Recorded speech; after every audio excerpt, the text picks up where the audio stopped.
De l'autre côté, pour espérer donc vivre l'Eldorado, hein, j'ai envie de dire, beaucoup de jeunes comme ça prennent le chemin de la Méditerranée. Hein, c'est une trentaine de jeunes, nous apprend-on, hein, guinéens, qui sont donc morts ce week-end alors qu'ils tentaient de rejoindre l'Europe. On peut dire que tout ça est la définition du désespoir, tout simplement. Alors, j'ai mal à apprendre cette nouvelle Ouais. parce que c'est quand même des gens qui ont perdu la vie. Ouais. C'est dommage de l'apprendre ainsi, surtout les conditions dans lesquelles ils ont trouvé la mort. Ouais. C'est des gens qui étaient à la quête du bonheur, à la quête de mieux vivre. Ouais.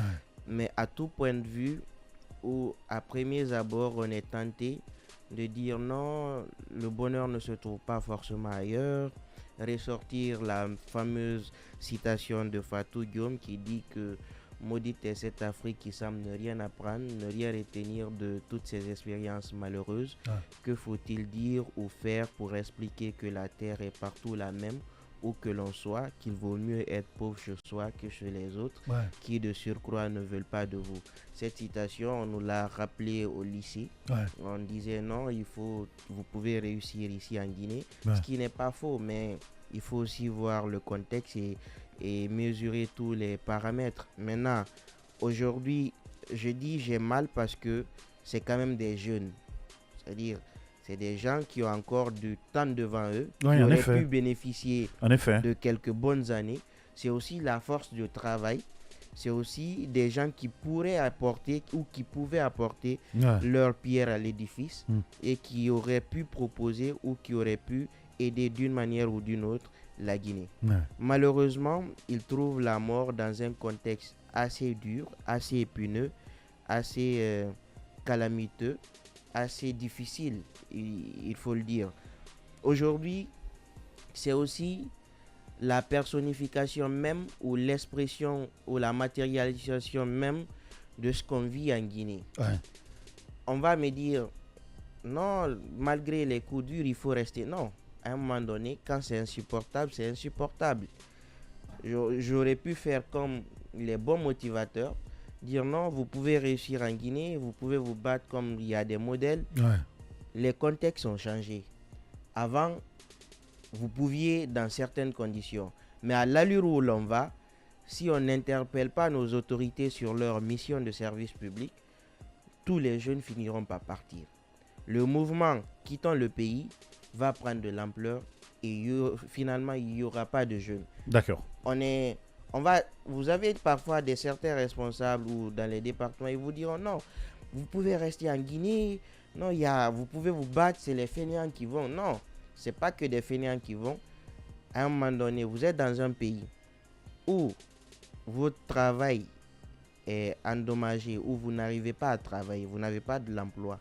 Vous avez parfois des compétences qui ne sont pas évaluées à leur juste valeur. Parce que pour la plupart, Vous c'est aussi des jeunes diplômés, Voilà. des jeunes qui, Justement. qui sortant de l'université. D'autres parfois ont un savoir-faire parce que s'ils vont, ils arrivent parfois à s'intégrer. Ouais, en effet. C'est parce que là-bas, il y a plus ou moins des possibilités où ils peuvent exercer. Il y a des opportunités. Voilà. Aujourd'hui, on a quand même lorsqu'on vous dit que en termes de ressources minières, la Guinée a des réserves. Aujourd'hui, dans le secteur minier, on aime dire on peut employer beaucoup de jeunes si on arrive à développer les projets miniers. Il y a la loi sur le contenu local qui privilégie l'emploi du personnel local, des Guinéens, s'ils ont les mêmes compétences. Il y a pas mal d'autres leviers qui permettent plus ou moins de favoriser ou de permettre aux Guinéens de pouvoir travailler. Mais du côté de la politique centrale, l'on ne déploie pas assez de moyens, l'on n'active pas des leviers pour permettre à ces jeunes-là de pouvoir obtenir ces emplois. Une chose est d'avoir les textes qui les prévoient, une autre chose est d'avoir dans les faits des installations qui peuvent accueillir ces jeunes-là pour qu'ils travaillent. Aujourd'hui, les jeunes sont devenus des gens qu'on manipule. Lorsqu'il y a des réclamations ou il y a des mouvements, des grèves, des mouvements surtout politiques, on donne quelques billets, on motive et on sort dans la rue. Et chaque manifestation, ce sont ces mêmes jeunes qu'on retrouve morts qu'on retrouve blessés dans ces situations-là. Aujourd'hui, c'est même encore de dire, sous Alpha Condé, sous le professeur, il y avait quand même l'immigration, mais ce n'était pas à cette proportion. On a remarqué que sous la transition, beaucoup de jeunes, beaucoup ont quitté pour aller vers le Nicaragua et rejoindre les États-Unis. Beaucoup sont en train de partir. C'est pour dire que l'immigration, pour beaucoup de spécialistes, se justifie parfois par la malgouvernance, par le fait qu'à l'interne, non seulement vous n'avez pas d'opinion, ou que votre opinion n'est pas respectée, ou que vous êtes politiquement vous êtes opprimé, ou par exemple vous n'avez pas d'emploi, parce que les gens sont à la quête de survie, les gens sont à la quête du minimum. Si par exemple dans d'autres contrées on les offre la possibilité de poursuivre des études, parfois qui sont même financées, il y a des garanties, parce que vous prenez dans certains pays, vous voyez beaucoup d'étudiants qui ont fini par exemple la licence, qui optent pour le master ou pour le doctorat, postulent à des bourses d'études parfois entièrement financées, parfois partiellement financées avec des allocations. Donc les gens sont plus ou moins attirés à aller parce que là-bas vous avez des possibilités, on vous offre plus ou moins certains privilèges qui peuvent vous permettre, en vous débattant, de pouvoir vous aussi vous en sortir. Ici par exemple, dans un premier temps, on a dit que ceux qui sortent majors de leur promotion dans les universités publiques en licence, pour le master, on finance gratuitement. Voici ce qui était dit dans plusieurs universités publiques, c'était le système.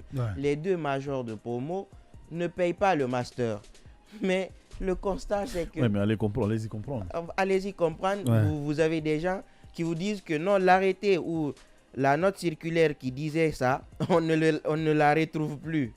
Carrément, on vous dit non, un étudiant qui s'est démerdé de la licence jusqu'à terminer la licence, qui avait pour objectif terminer major de ma promo parce que mes parents n'ont pas les moyens de payer, par exemple, mon master, mes études avancées. Donc moi, je me bats pour obtenir cette bourse-là pour qu'en fin de compte, je puisse faire des études avancées.